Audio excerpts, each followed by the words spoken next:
Do you know your superpowers? Do you apply your superpowers for success?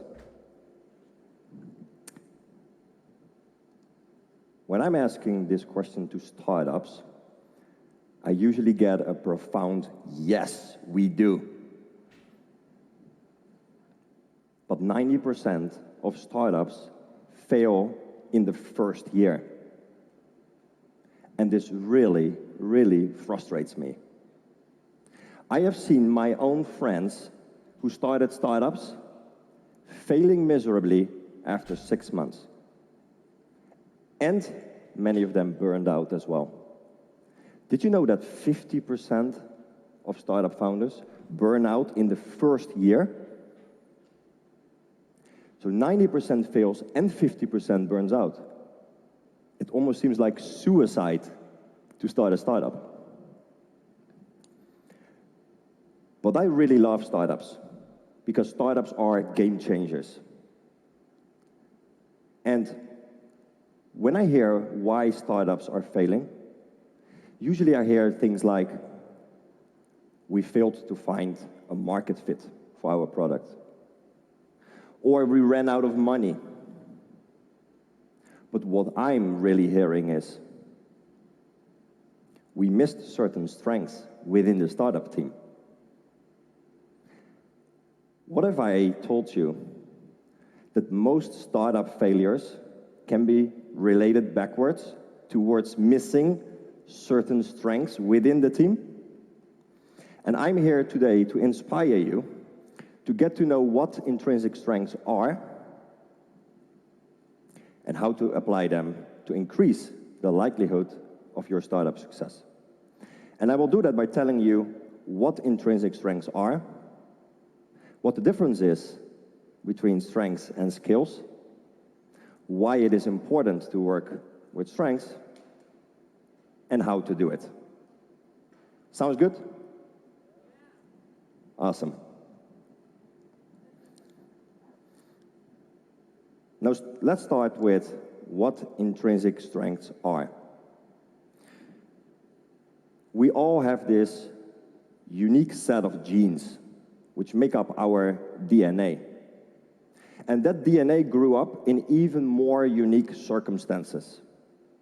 You know, like we had unique parents, we went to a unique school, we had unique friends.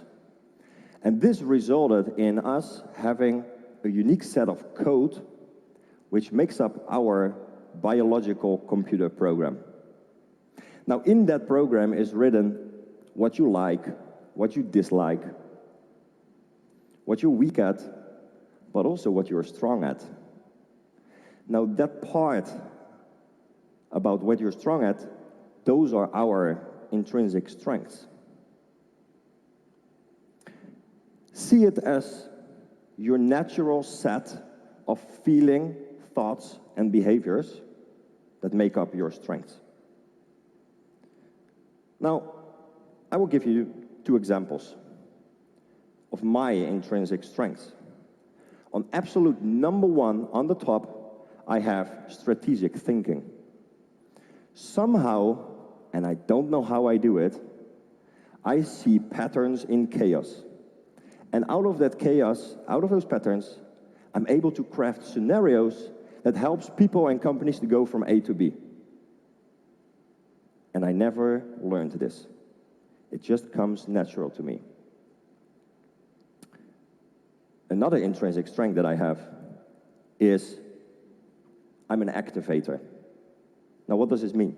It means that I'm able to translate a thought, an idea, into the absolute first next action that needs to be taken. And I don't know how I do it. It comes natural to me. Now, those are intrinsic strengths. But there is a problem. It's the 10,000 hour rule. Who of you know the 10,000 hour rule? Yes, it's a pretty well-known rule, and it's applied in business. But did you know that this rule, which actually came from Malcolm Gladwell, who was the first one who wrote an article about it, that was misinterpretation of a scientific study that was done among violin players. What Malcolm Gladwell, or what this study showed, was that all those violin players had an average of 10,000 hours of study to become as good as they were. That study never intended to say, if you put 10,000 hours of your life into something, you will be guaranteed successful. It was never intended to say that. But we all believed that, and I was one of them. I cherry-picked skills and put my life in there only to see myself failing all the time. And that leads me to explaining what is the difference between strengths and skills.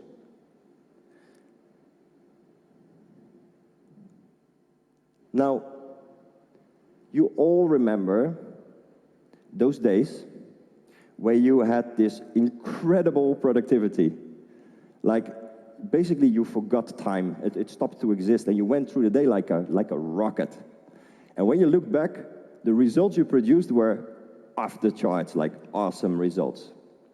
Now, those are flow state days.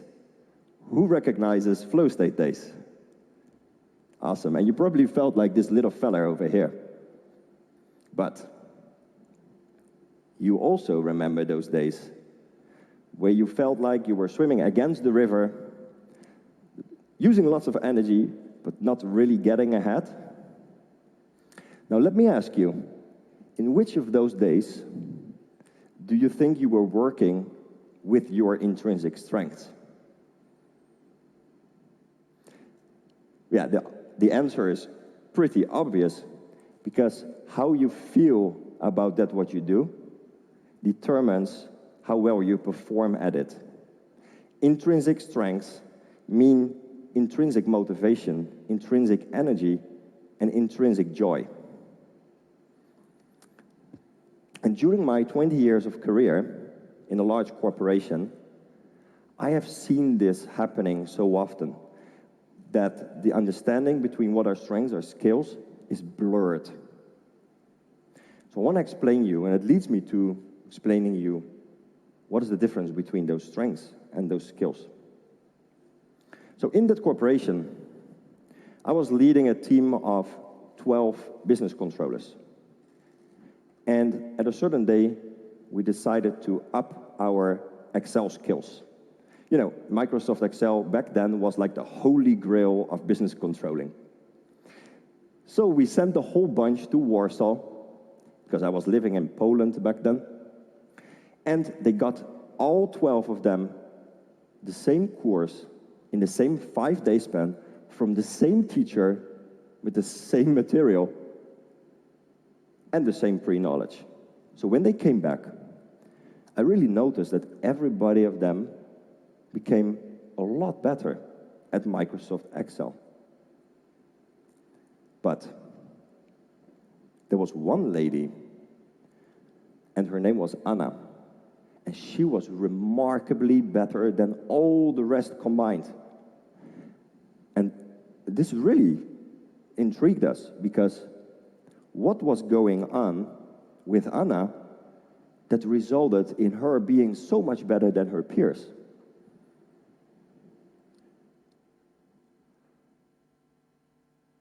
What was going on there? So when we rolled out in that same month with the HR department a new strengths assessment tool, we obviously did this assessment on all of our team. When we got back the results and I saw Anna's profile, I could see that in her top 10, there were different skills, or different strengths than all the other ones. She had like analytics, input, executor, achiever, maximizer, all strengths that in combination with that Microsoft Excel skill, the combination of her inner source, that made her excel. Hence the name Microsoft Excel, probably. So when we learned that with Anna, we decided to apply that same principle on other teams throughout the whole organization with the same result over and over again. An inner source combined with an external source, the skill, does something remarkable. So the difference between skills and strengths is that skills is something you acquire through practice, through study. It's not naturally inside of you. But strengths, they are. So the difference between that strengths and skills is not so much that they are opposites, but they are two sides of the same medal. And they go together. And when you do that, you're changing the game. You're increasing the likelihood for success. Not just in your startup team, but in any situation where you need to use your strengths. Now, you would probably ask, okay, but why is this important? Why is it important to you to work with intrinsic strengths? My brother is a great inspiration for me when it comes to working with intrinsic strengths. Not because he does, but because he cannot. You see, my brother is autistic. He never learned the social skills to manifest his strengths into the world. And so, he ended up working in a supermarket. He learned the skills of filling off the shelves, talking with customers, unloading the trucks. And I've seen him burning out over the course of the years.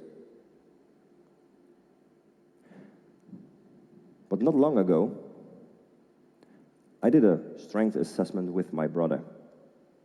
And when I got the results back, I could see my brother is an inventor. He had all the strengths that you would look for in a person who creates the world of tomorrow. He had ideation, intellect, analytics, input, learning, everything you would find in an inventor. And yet, he learned skills in a supermarket. My brother is an optimal example of somebody whose intrinsic strengths are not connected to the skills that he learned, and it's burning him out. But my brother will get back. He's on his way back, and we're going to build a life around his strengths. But with this story, I wanted to show you that working with your intrinsic strengths is not just to achieve business results, but you have also results as a person, human results. Because when you feel good about what you do, determines how well you perform at it, and that increases likelihood of success. Now, that's all nice, you would say. But how do I apply it in my startup or in any area of your life? There are 5 steps. Number 1, do a professional assessment.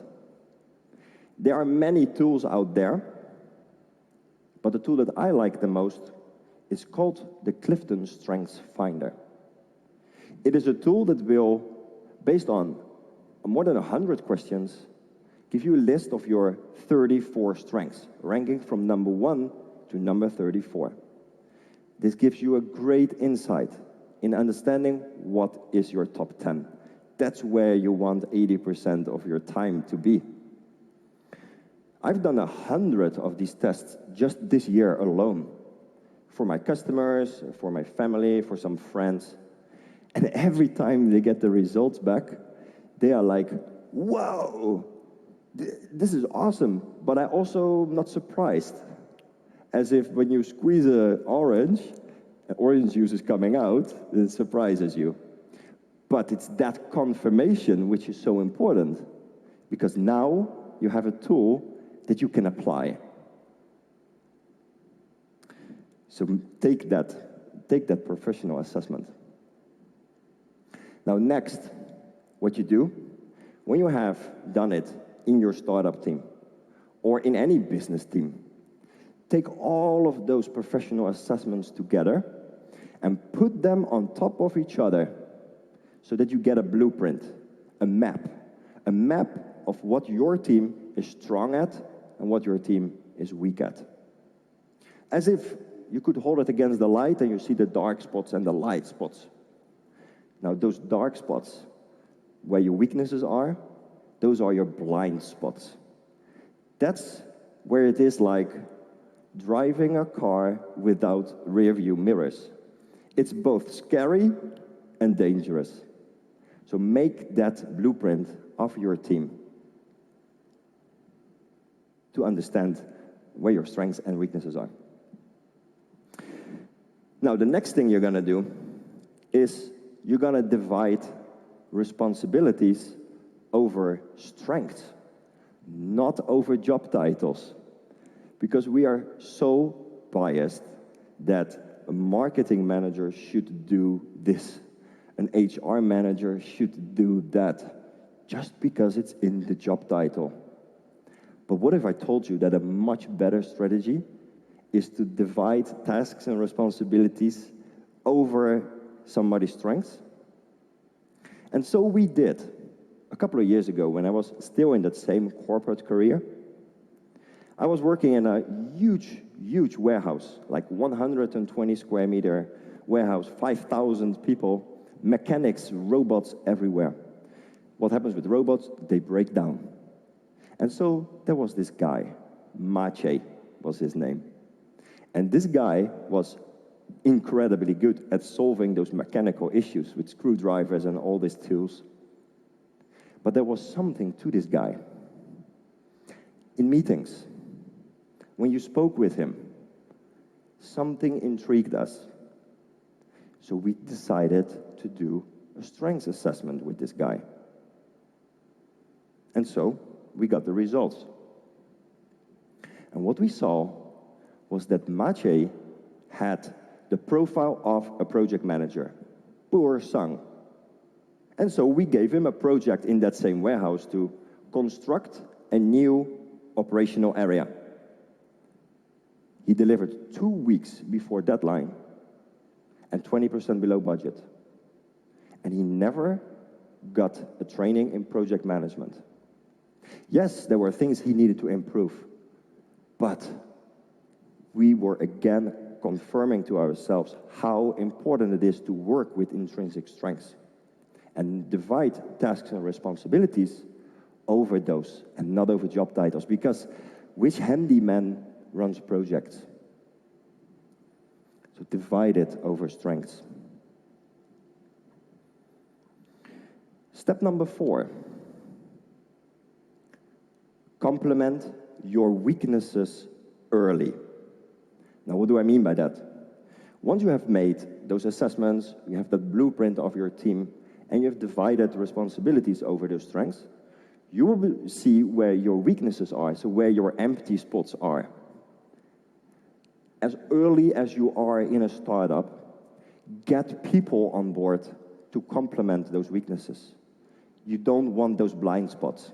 It's dangerous and scary. A great example of a startup that I mentor is CargoStream. It's a Vilnius-based startup, and I know the founder pretty well. And I'm there from the beginning of starting up, and what they grasped, what they understood from day one, is that you have to build from day one a team that covers every strength that you need to be successful, to increase your likelihood for success. And this startup has shown again that it works, because they are still pre-revenue, they're almost 2 years existing, and they made it through the COVID as a pre-revenue startup. This is for me another confirmation that you have to complement your weaknesses early in a startup, even if this means diluting your equity, because you want to increase your likelihood of success.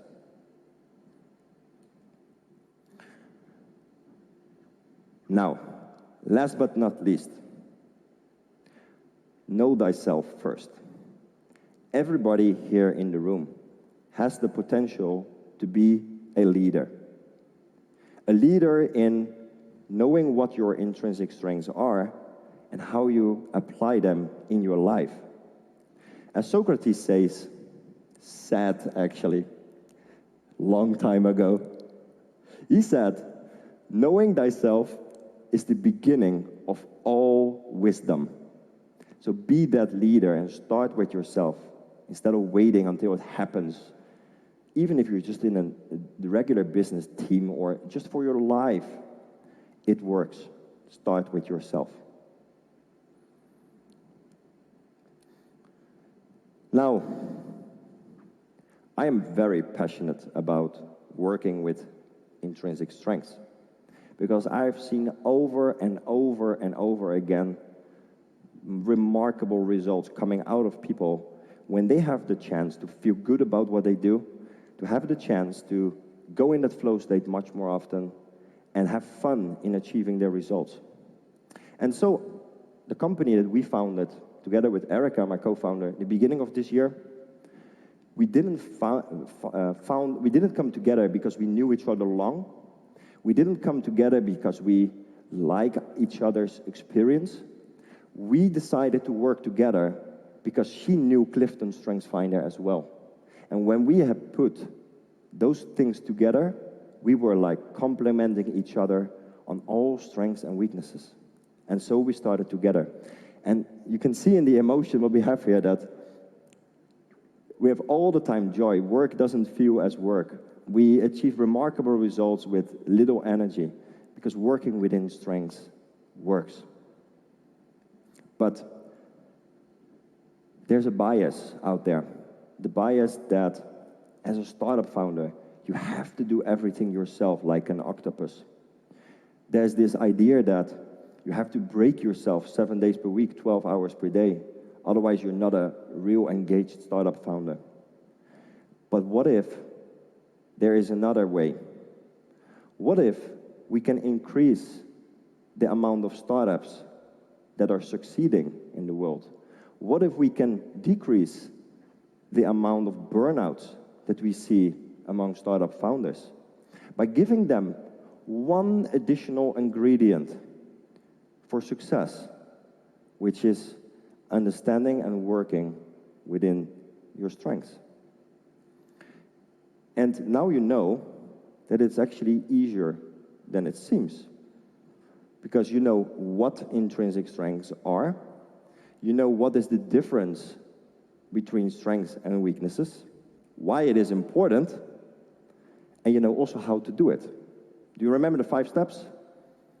Do an assessment, make a team blueprint, divide tasks and responsibilities over strengths, not over job titles, complement your weaknesses as early as possible in your new venture, and start with yourself. Now with that, I want to leave you with a thought. A thought that your intrinsic strengths potentially are that missing ingredient that you're looking for to find success. Not just in your startup, but in any area of your life. So, I want to propose to you to take your professional strengths assessment and that of your team tomorrow.